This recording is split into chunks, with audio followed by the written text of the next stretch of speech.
Got it. So there was a common thread in the questions. One, this was fascinating for all of us. Um, the second common question was: is there any suggestion to eat some specific type of yogurt or natto or something else, or this again is a specialized kind of management and has to be understood in terms of what is in there and then what needs to be in there and so on? I Any don't. any suggestion? Yeah. So Eat the more yogurt. Yeah. So definitely fermented food. Hmm. That's very good. Sauerkraut, fermented food, fermented cheese, fermented. Try yogurts. I mean, the thing is, I think what's important is obviously there's going to be a time when we're going to start, having analysis of the bifidobacteria. We're not there yet, but there's definitely we're coming out with the data of how to increase the bifidobacteria. Nothing that I'm going to put on this.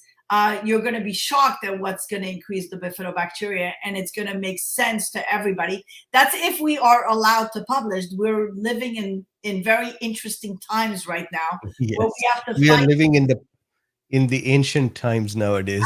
I mean, I submitted a paper as a hypothesis, and it got rejected, and I have to fight to get it approved. Based, and they quoted me some other article, and I said, wait, one article is the standard of care now? Are we supposed to all follow one article? That's the standard of care? Science is about one article and then another article disproving the article, right? So, and Right. and all hypotheses need to be published. You shouldn't just like have one biased publication. But unfortunately, that's what I'm saying. We're living in times that are, you know, very interesting to say the least. So I try not to say too much on these things because unfortunately there's nefarious behaviors that get occurred and then change of foods and things like that. So I'd rather, Yeah. keep it. Yeah. So no medical advice here, no advice here, just more information and education. And we'll wait for you to tell us more.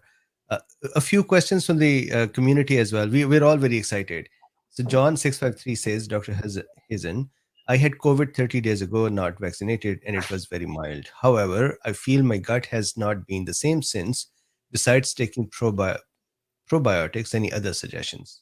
So IBM. I'm not a big pusher of probiotics because the majority of probiotics out there are dead bacteria, or they're not even, they say there's bifidobacteria and there actually is no bifidobacteria. So I'm more of and there's a few probiotics that I like, but on the whole, there's another paper on Progena Biome website. We actually published a data that shows that if you take low quality probiotics, they can be actually more harmful than good because you can kill your bifidobacteria, which makes one wonder if you give a kid a probiotic and they have a ton of bifidobacteria. First of all, why would you give kids bifidobacteria probiotics? Because they're by virtue of the fact that they're kids, they have a lot of bifidobacteria. I can tell you, kids that I've tested, have 1.5 million bifidobacteria. Gosh, I wish I had that. So I wouldn't mess that microbiome because what happens is it's like taking laxatives. When you take it's like taking pancreatic enzymes. When you take pancreatic enzymes, your pancreas becomes lazy and it doesn't need to secrete its own pancreatic enzymes. So you don't want to create that in your gut. You don't want to become used to a pill. You want to get back to the foods. So I'm very big on regenerative farming because regenerative farming have a lot of diversity of animals together, diversity of plants. So I'm very big on that. So find a farm next to you. There's a couple of farms that I recommend: Harmony Farms, Hawks Bill Peak Farm, Polyface Farm is another one. Amazing farms, but there's a lot. There's a lot of regenerative farms around. To make sure your beef, if you're going to be, a meat eater, make sure your beef is not, fed some antibiotics, because then you're basically, acquiring that beef with the antibiotics and killing your own gut. And that explains the kid that gets C. diff and eats a hamburger, and then next thing you know, he gets C. diff. Was that hamburger full of antibiotics? I'm not a big pusher of and people think I'm crazy, but I'm not a big pusher of salads. In my opinion, a lot of salads, even though they say they're organic, have a lot of pesticides on them, and they're kind of open air. So I'm not really a fan of salads. I'm more a fan of vegetables and fruits that are covered. You know, the bananas, the coconuts, the pineapple, the fennels that are underground, the beets, the potatoes, the sweet potatoes, all that.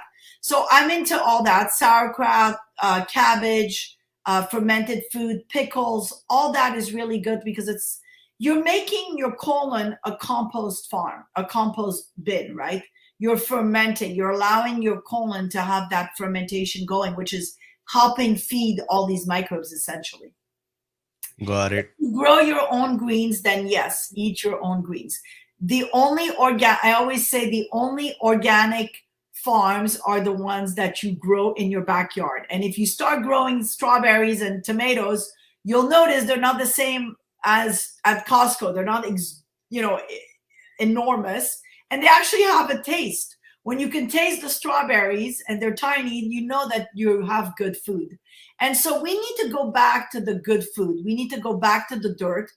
If you look at studies that of kids that play in the garden in kindergarten, they have less ear infections than kids that are in a classroom. We need to be less sterile, more in the earth, more touching the earth, more in the ground. And we need to make sure we're not killing the earth. You know, we've killed so much, we've weeded so much that that's not good. So, Thank you so much. my The questions are continuing to be here, but here is the deal. If we continue with the questions at this time, we are at 7:18. The video would become longer, and the longer it is, the less viewership there yes, is. So I yes, think if we can request you to join us once more, uh, absolutely. I would curate some questions, and we'll do a question answer session as well with the cool Perfect. beans. Plus, Ab- there is a so sorry. Go ahead. no, absolutely, absolutely. Excellent. And just one last thing, and then we close. Augie is saying your books, I think. Here's the book. Whoops. Let me increase. Okay. So this is Let's Talk Shit: Disease, Digestion, and Fecal Transplant by Dr. Sabine Hazan and a all. Thank And you very much. Dr. Barodi. Oh, So Dr. Brody on this one too?